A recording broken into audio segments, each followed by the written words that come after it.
Iran ने ऐसा क्या किया कि अमेरिकी सेना में खलबली मच गई।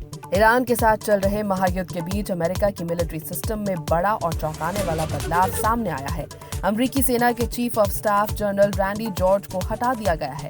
रक्षा सचिव पीट हेग्सेथ के कहने पर उन्हें तत्काल प्रभाव से पद छोड़ने के लिए और रिटायर होने के लिए कहा गया। उनके साथ ही 2 अन्य टॉप मिलिट्री ऑफिसर्स को भी उनके पदों से हटा दिया गया।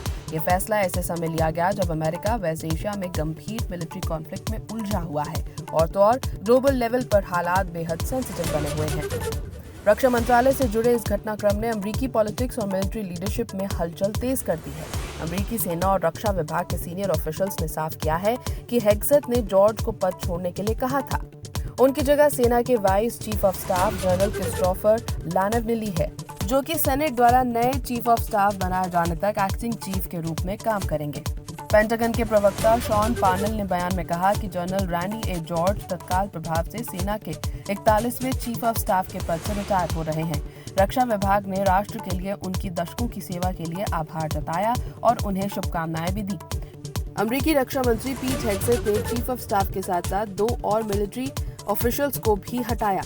इनमें ट्रांसफॉर्मेशन और ट्रेनिंग कमांड के जनरल डेविड और चैपलिन कॉर्प्स के प्रमुख major general William Green junior शामिल हैं। पिछले साल पदभार संभालने के बाद हेग्सेथ तकरीबन 1 दर्जन टॉप जनरल्स और एडमिरल्स को हटा चुके हैं। जॉर्ज का हटाया जाना इसी कड़ी का ताजा मामला है। लेकिन रैंडी जॉर्ज है कौन? जनरल जॉर्ज ने ये पद सितंबर 2023 में संभाला था। आमतौर पर इस पद का कार्यकाल 4 साल का होता है, लेकिन उनका करीब 1.5 साल कार्यकाल बाकी था। उनके हटने से वो हेग्सेथ के कार्यकाल में पद छोड़ने वाले सबसे नए सीनियर मिलिट्री ऑफिसर बन गए हैं। George West Point military academy से ग्रेजुएट हैं और एक इन्फेंट्री ऑफिसर हैं। उन्होंने फर्स्ट गल्फ वॉर के साथ साथ इराक और अफगानिस्तान में भी सेवाएं दी। 2021 और 22 के बीच वो बाइडेन एडमिनिस्ट्रेशन में रक्षा मंत्री लॉयड ऑस्टिन के टॉप मिलिट्री एडवाइजर भी रहे। हेग्सेथ ने नेवी की टॉप ऑफिसर एडमिरल लीसा फ्रेंचेटी और एयरफोर्स के सीनियर ऑफिसर जनरल जिम स्लाइव समेत कई अधिकारियों को हटाया था। लेकिन इन अधिकारियों को हटाया क्यों जा रहा है? प्रेसिडेंट ट्रंप के इस फैसले के बाद 1 दर्जन से ज्यादा सीनियर मिलिट्री जनरल्स और एडमायरल्स या तो समय से पहले रिटायर हो चुके हैं या उन्हें हटा दिया गया। इनमें जॉर्ज के deputy vice chief of staff general James Mingus भी शामिल हैं, जो 2 साल से कम समय तक इस पद पर रहे। पेंटागन ने कंफर्म किया है कि डिफेंस सेक्रेटरी पीट हेग्सेथ ने army chief of staff general Randy George को पद छोड़ने और तुरंत रिटायरमेंट लेने के लिए कहा था। ये फैसला यूएस आर्मी के भीतर एक बड़ा लीडरशिप चेंज माना जा रहा है और ये फैसला भी ऐसे समय पर लिया गया है जब ईरान वॉर से जुड़ी मिलिट्री एक्टिविटी तेज हो रही है।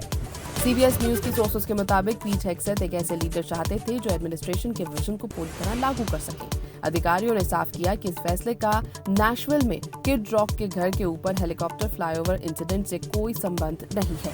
एक सीनियर डिफेंस डिपार्टमेंट ऑफिशियल ने कहा कि आर्मी जनरल रैंडी जॉर्ज की सेवा के लिए आभारी है, लेकिन अब नए लीडरशिप की जरूरत महसूस की जा रही है। एक्सपर्ट्स का मानना है कि रैंडी जॉर्ज शायद डोनाल्ड ट्रंप के सभी फैसलों पर हामी नहीं भर रहे होंगे, जिस वजह से यूएस प्रेसिडेंट डोनाल्ड ट्रंप एक हार्ड स्टांस लेने में चूक रहे होंगे। एक्सपर्ट्स का कहना है कि यही वजह हो सकती है कि मल्टीपल सीनियर ऑफिसर्स को रिटायरमेंट के लिए कहा जा रहा है या उनको पद से हटाया जा रहा है।